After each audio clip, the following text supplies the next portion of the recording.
Uh. Eh. Eh. Uh.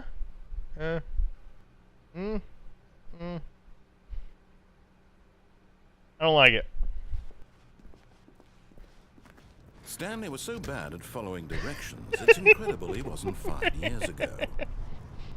You don't tell me how to live my life, narrator. Penalty for misuse of cargo lift, $1,000. Penalty for jumping off the cargo lift, $5,000. Well, who's here to charge me money? Look, Stanley, I think perhaps we've gotten off on the wrong foot here. I'm not your enemy, really, I'm not. I realize that investing your trust in someone else can be difficult, but the fact is it's really high. It's been about nothing but you all this time. Really high. You've been neglecting, I don't know if I want to jump. Someone you've forgotten about. Please, stop trying to make every decision by yourself. Now, I'm not asking for me, I'm asking for her. For who? Who are you asking for? Oh no! Alright, we're going for it. Jump!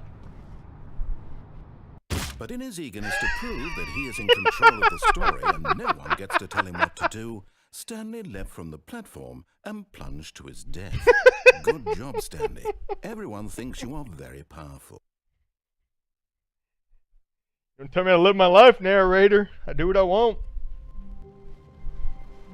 All of his co-workers were... Wait, no. This isn't the right office, is it? Is this Stanley's office? It is. My office. When Stanley came to a set of 2 open doors, he entered the door on his left. Okay.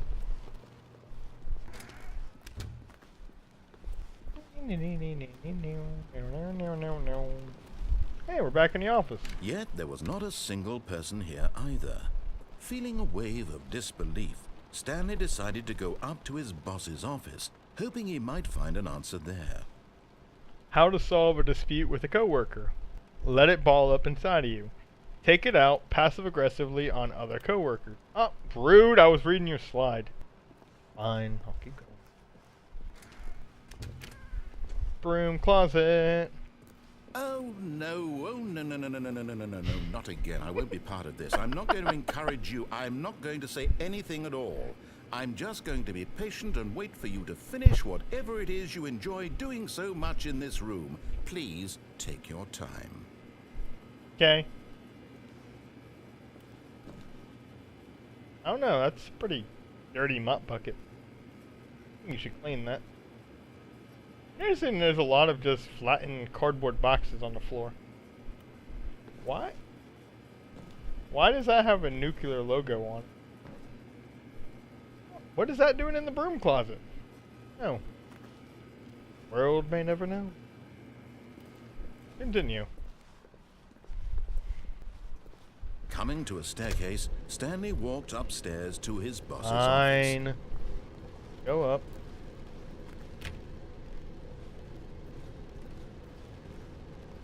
Wow. A cool office. Let me in the bathroom.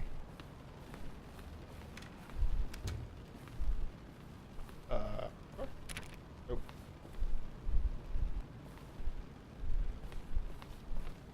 Damn, this guy's got an office. Stepping into his manager's office, Stanley was once again stunned to discover not an indication of any human life. Shocked, unraveled, Stanley wondered in disbelief who orchestrated this. What dark secret was being held from him? What he could not have known was that the keypad behind the boss's desk guarded the terrible truth that his boss had been keeping from him. And so the boss had assigned it an extra secret PIN number, 2845. But of course, Stanley couldn't possibly have known this. Come on. Get rid of this. Hold on a second. Got a crap ton going on at work. Oh, no problem, Hardin. No problem. I'm just really confused by this game. But Thanks for lurking. I appreciate it.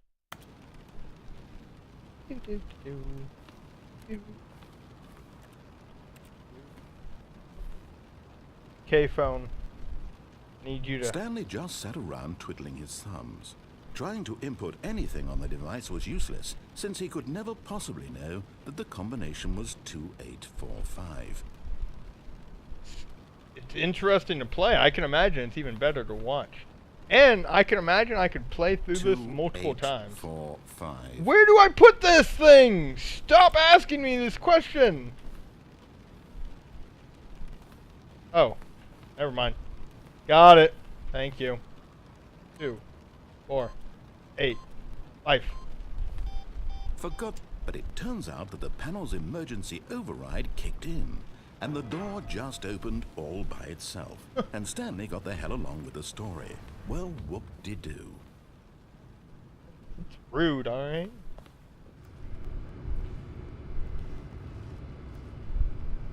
Link plus.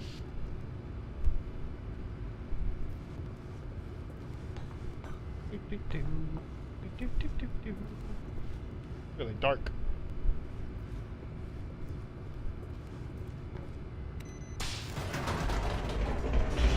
Maybe if anything, Matt, I'll actually put this up on my YouTube channel, so that way the only thing on my YouTube channel isn't a 20 video playthrough of Power Rangers. Maybe this will be more productive. Descending deeper into the building, Stanley realized he felt a bit peculiar. It was a stirring of emotion in his chest, as though he felt more free to think for himself, to question the nature of his job.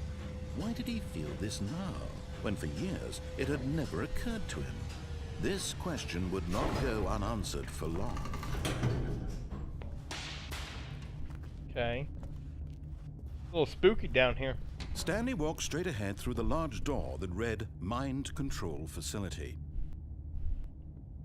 I don't know if I want to go through that door, narrator. I like the route that says escape. That sounds like a lovely route. You know what? I don't like your mind control facility. We're gonna escape. Although this passageway had the word escape written on it, the truth was that at the end of this hall, Stanley would meet his violent death. Would I? Well, we're gonna do it. The door behind him was not shut. Stanley still had every opportunity to turn around and get back on track.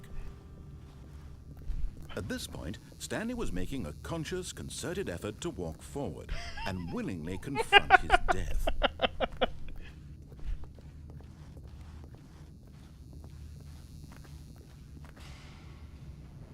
Ooh. That looks neat.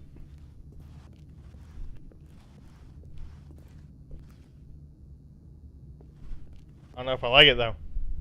Will I really die? Narrator hasn't lied to me before.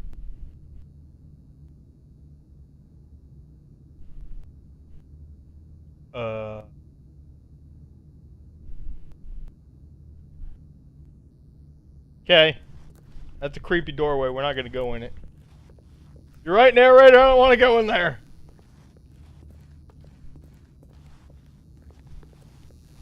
But do I really want to go in a mind control facility? Not really.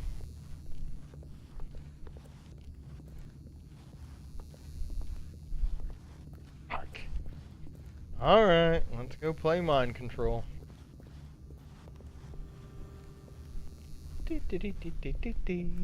But of course, Stanley thought better of it and realized he simply had too much to live for. Do I? I don't know if I do. Fuck. Alright. Fuck.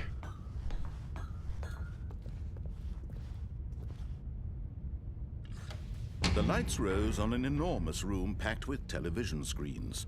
What Cerebro? horrible secret did this place hold? Stanley thought to himself. Did he have the strength to find out? I don't think I have a choice. Let's go.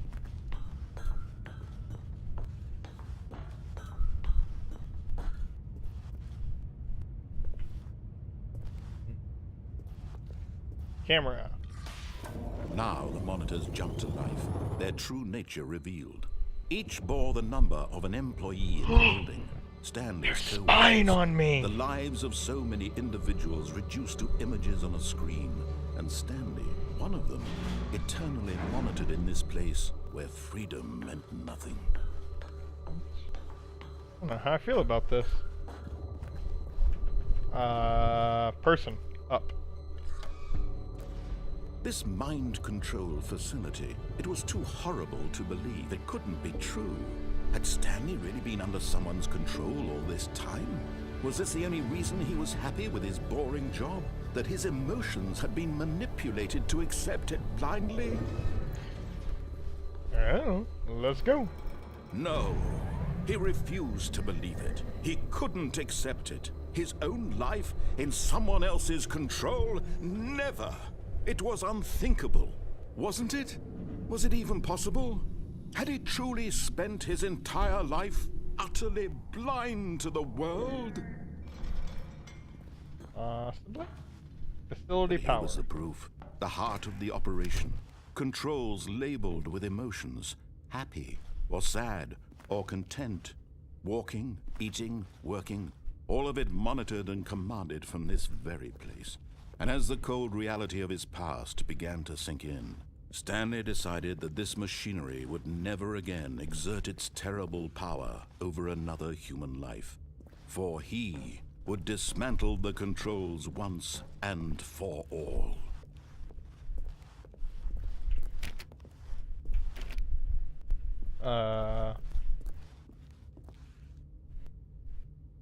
What if I don't want it?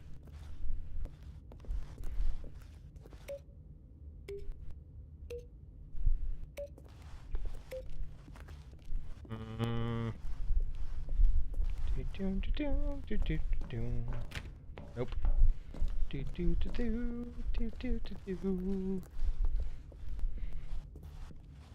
That's a big red button. You know what they say in movies? You should always press the big red button.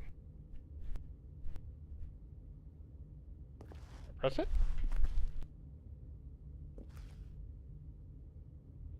I can't press the big red button. It makes me sad. Alright, let's go. What are you? 5. 5.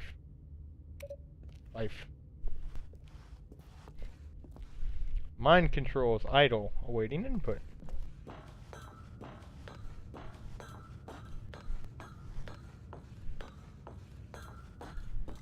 And when at last he found the source of the room's power, he knew it was his duty, his obligation, to put an end to this horrible place and to everything it stood for. Oh, Stanley, you didn't just activate the controls, did you? After they kept you enslaved all these years, you go and you try to take control of the machine for yourself. Is that what you wanted? Control?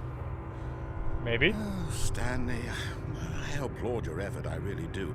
But you need to understand, there's only so much that machine can do. You were supposed to let it go, turn the controls off, and leave. If you want to throw my story off track, you're going to have to do much better than that. I'm afraid you don't have nearly the power you think you do. For example, and I believe you'll find this pertinent, Stanley suddenly realized he had just initiated the network's emergency detonation system.